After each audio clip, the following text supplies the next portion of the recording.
¿Por qué el comunismo ha fracasado? Hoy lo descubriremos. A ver, y antes de que me huelen cuchillos, que quede claro, esto no es una defensa del capitalismo. Yo estoy a favor de un capitalismo moderado, sostenible... Vamos, igualito que lo que hay ahora. Pero hoy vamos a centrarnos en el comunismo en sí. ¿Qué es el comunismo? ¿Por qué ha fracasado? La caída de la URSS y por qué aún hay regímenes comunistas que siguen existiendo. Por ejemplo, Venezuela, Cuba o Corea del Norte. El caso de China es un poco más complicado. Vale, creo que me estoy quedando sin espacio en esta cámara, así que voy a grabar con el ordenador. Por lo que se verá algo peor. Disculpa. Pues vamos allá. El comunismo es una ideología económica y política que aboga por la propiedad común. Es decir, que todo es de todos, sin clases sociales, sin que unos sean más pobres y otros más ricos. Al menos la teoría. Aunque hay varias razones por las que el comunismo ha sido criticado y a menudo ha fracasado en la práctica, voy a poner los que yo creo que son más importantes para entender la clave, el por qué ha fracasado el comunismo. Por lo que si me dejo algo, coméntalo. ¿Sabes cuál es la diferencia entre socialismo, marxismo y comunismo? Yo te lo digo. Socialismo. Aparece en el siglo XIX, son doctrinas y tal que proponen una reforma de la sociedad. Acabará siendo el camino para llevar a una sociedad comunista. ¿El marxismo qué es? El marxismo es el ideal a conseguir, descrito por Marx y Engels en el manifiesto del Partido Comunista. ¿Y qué es el comunismo? Pues el comunismo es la sociedad en sí, una sociedad común. Lo primero, como es un sistema que todo es de todos, donde el sentido de la propiedad privada no existe como tal, y lo que se denomina medios de producción también es de todos. Y dirás, ¿qué diantres es los medios de producción? Los medios de producción es todo eso que interviene para crear un producto, ya sea energía, una fábrica, máquinas, etcétera.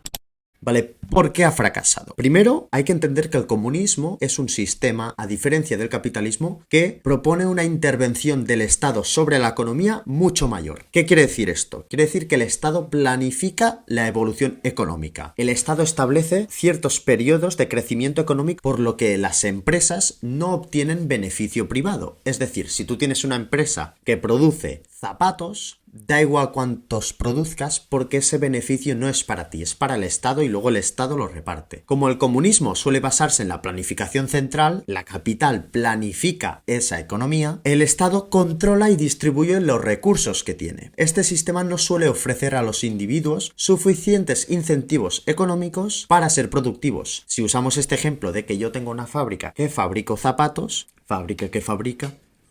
Como el beneficio no es para mi empresa, yo no tengo ningún aliciente por ser más productivo, por querer buscar un producto mayor, por querer abaratir costos, porque a mí me van a pagar igual. Por lo tanto, como no existe esta posibilidad de beneficiarme de mis esfuerzos, las personas pueden carecer de motivación. ¿Motivación para qué? Pues para buscar mejores productos, para buscar mayor eficiencia en la cadena de producción. Esto se acaba traduciendo en menor productividad y en una ineficiencia de la economía en general. Eso que hace que las empresas acaben siendo menos productivas. Se acaba produciendo una especie de estancamiento en la economía. Y seamos sinceros, un Estado, ¿por qué es más fuerte que otros? Pues porque su economía es mayor. Porque si tu economía es mayor, es más productiva, produce más beneficios. Si produce más beneficios, podemos subir impuestos. Si podemos subir impuestos, podemos obtener más dinero. Y con este dinero podemos invertir en ciencia, en tecnología, etcétera. ¿Esta parte queda clara? Y otro punto también es la asignación ineficaz de los recursos. Tenemos un Estado que desde una forma centralizada recoloca todos sus recursos. Vale, como es una planificación central de una economía comunista, puede tener dificultad a la hora de asignar los recursos. Sin el mecanismo de precios y las fuerzas del mercado de la ley de la oferta y la demanda,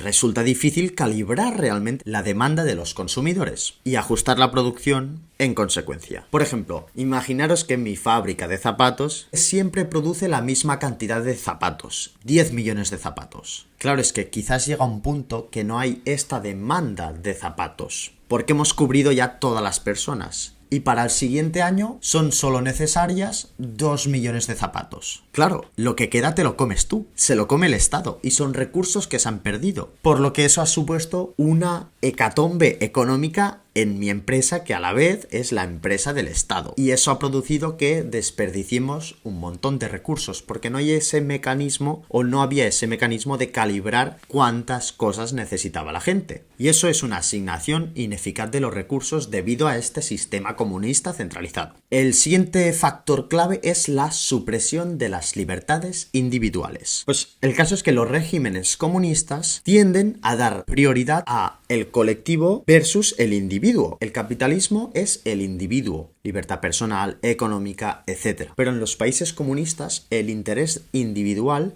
no pasa por encima de el colectivo global. ¿Y esto qué conduce? Pues conduce a menudo a la supresión de la libertad de expresión, conduce también a la limitación de los derechos políticos y a la restricción de libertades personales. Esta falta de autonomía individual puede ahogar la creatividad, la innovación y el pensamiento crítico, obstaculizando el progreso y el desarrollo general de la sociedad.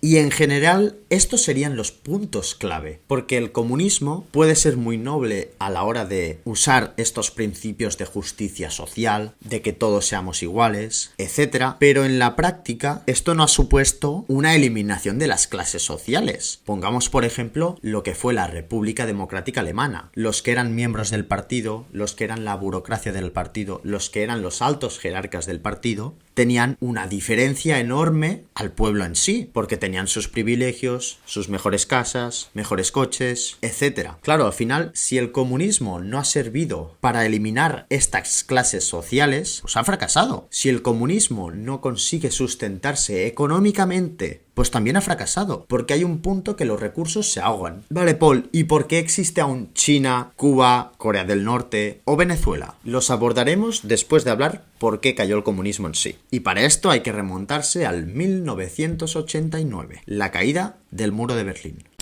A ver, resumen rapidísimo. Tenemos la Segunda Guerra Mundial, se acaba, la Alemania de Hitler es derrotada y se parte la Alemania en dos. Y junto a Alemania, Europa y el mundo. Empieza la Guerra Fría. Vale, pues cuando se aparta Alemania en dos, se crean dos nuevos países. La República Federal Alemana y la República Democrática Alemana. ¿Cuál es el comunista? La República Democrática Alemana. Digamos que el mundo se separa en dos bloques totalmente antagónicos. Y el muro de Berlín al final acaba siendo un poco el muro del mundo. Porque en el socialismo real nadie quería entrar. Todo el mundo quería salir. Estos dos bloques no van a interactuar entre sí. Hoy en día, la China y Estados Unidos son socios comerciales. Interactúan entre sí. Estados Unidos es el mayor socio comercial de China y China es el mayor socio comercial de Estados Unidos. Por lo que la economía entre los dos países fluye, se intercambia y va creciendo. Durante la Guerra Fría no era así. No había un tránsito económico entre Estados Unidos y sus países satélite y la Unión Soviética y sus países satélite. Por lo tanto, la economía no fluye, se estanca.